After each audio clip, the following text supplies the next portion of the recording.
Oke, standby, kamera ready, sound ready, 3, 2, 1, action. Assalamualaikum warahmatullahi wabarakatuh. Perkenalkan, nama saya Rina Dwi Noviandri dengan NIM 2023-230013. Pada video ini, saya akan mendemonstrasikan konfigurasi server untuk tugas UTS, administrasi, dan integrasi sistem. Di sini saya sudah menyiapkan server di VirtualBox. Ini adalah IP server saya, yaitu 192.168.158. Pada video ini, saya akan menunjukkan beberapa layanan yang sudah berjalan, yaitu SSH, Firewall UFW, DNS Server, Web Virtual Host, HTTPS atau SSL, dan file server Samba. Jadi di sini saya akan mendemokan dari dua sisi, yaitu sisi klien dan sisi server. Nah, pertama-tama kita akan menjelaskan dari sisi klien terlebih dahulu. Jadi kita pertama login terlebih dahulu.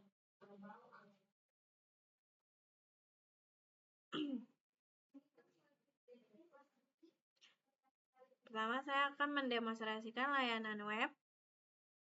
Saya akses domain pertama, yaitu HTTP. Pertama, saya akan mendemonstrasikan layanan web. Saya akses domain pertama, yaitu http blogerina.com. Halaman tampilnya dengan benar. Lanjut, saya buka tab baru dan akses http www.erina.com. Ini tampil berbeda dengan dari sebelumnya.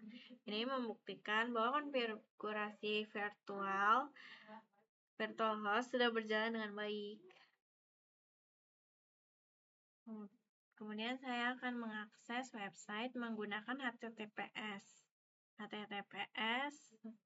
portal.erina.com. Browser menampilkan peringatkan karena sertifikat SSL yang saya gunakan adalah self-signed, bukan dari CA resmi.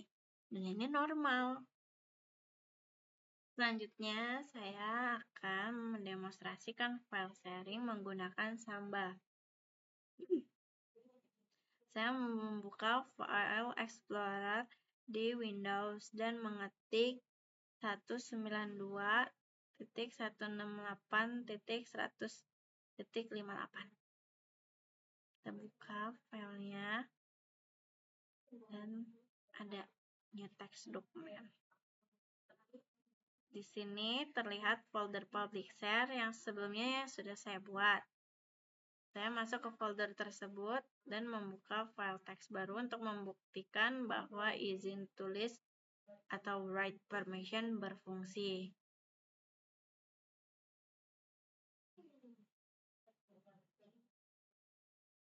Berikutnya, saya masuk ke server menggunakan SSH.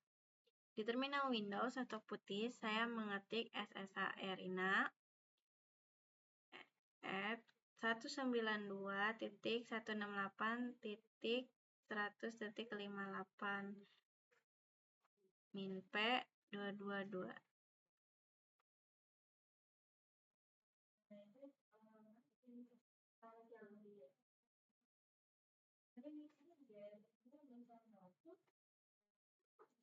Di sini terlihat saya berhasil login menggunakan user non-root. Ini membuktikan layanan SSH berjalan dengan baik. Oke, karena tadi kita sudah mendemonstrasikan dari sisi klien, sekarang kita mendemonstrasikan dari sisi server. Pertama, kita akan mengecek firewall di UFW. Lalu kita mengetikkan sudo UFW status.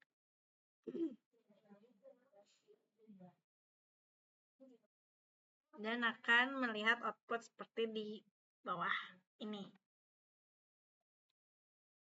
Nah, yang pertama itu ada. Nah, untuk status aktif sendiri itu artinya firewall UFW sedang aktif dan sedang berjalan. Semua aturan di bawahnya sedang diterapkan. Jika tertulis inactive, berarti firewall mati. Selanjutnya ada kolom to. Nah, contohnya itu ada 2222 garis miring TCP. Itu artinya port SSH custom. Lanjut ada 80 strip TCP, itu artinya HTTP website. Selanjutnya ada 443 atau TCP, itu artinya HTTPS secure website. Dan yang terakhir ada 53 itu DNS server. Nah, di kolom action, nah ini memperlihatkan tindakan firewall terhadap port tersebut. Yang pertama itu ada allow. Komputer lain diizinkan mengakses port ini. Nah, yang kedua itu ada deny, komputer lain diblokir. Nah, untuk tugas ini, semua service yang dibutuhkan harus allow. Nah, setelah itu ada kolom from. Ini menunjukkan asal trafik yang diizinkan atau diblokir. Yang pertama itu ada anywhere, semua IP boleh mengakses. Yang kedua itu bisa juga muncul seperti 192.168, 158 itu hanya jaringan tertentu. Kalau 10.02.024 hanya NAT interface. Nah, untuk yang kelima, aturan IPv6. Nah, ini aturan yang sama seperti IPv4, tetapi untuk IPv6. Jika kamu tidak memakai IPv6, bagian itu tidak terlalu penting. Jadi yang kedua ada demo DNS server, dig dan reserve lookup. Di sini saya melakukan tes DNS.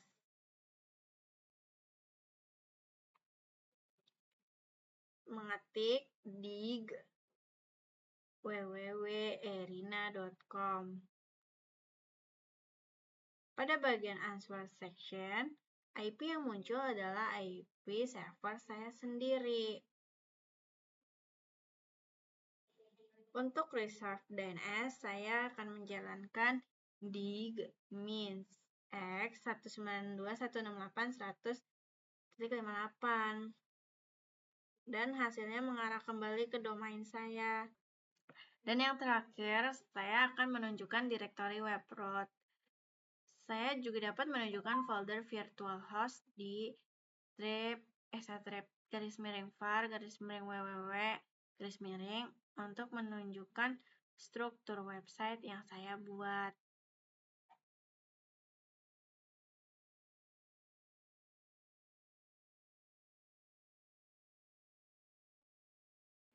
Sebagai penutup, semua layanan yang diminta sudah berhasil saya konfigurasi dan buktikan, seperti SSH, firewall UFW, web virtual host, SSL atau HTTPS, dan yang terakhir adalah file select Samba.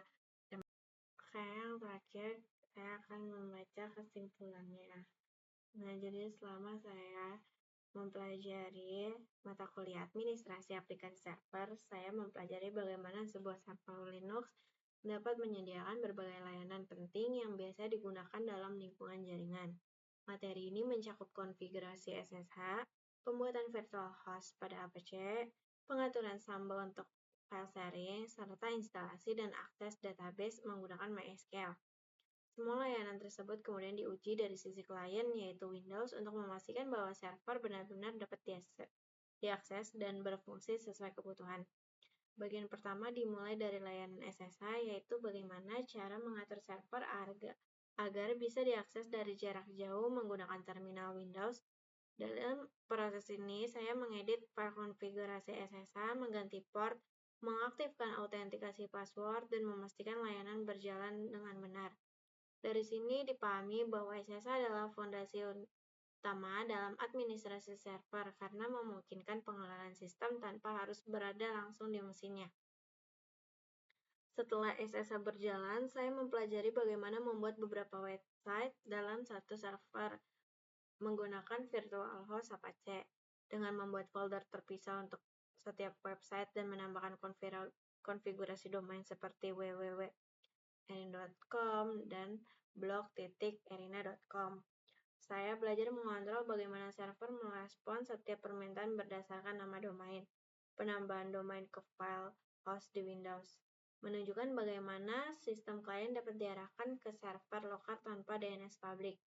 Ini mengajarkan konsep penting tentang pemetaan domain dan bagaimana server web menentukan dokumen apa yang harus ditampilkan. Selanjutnya adalah Samba file sharing, yaitu cara berbagi folder dari Linux ke Windows.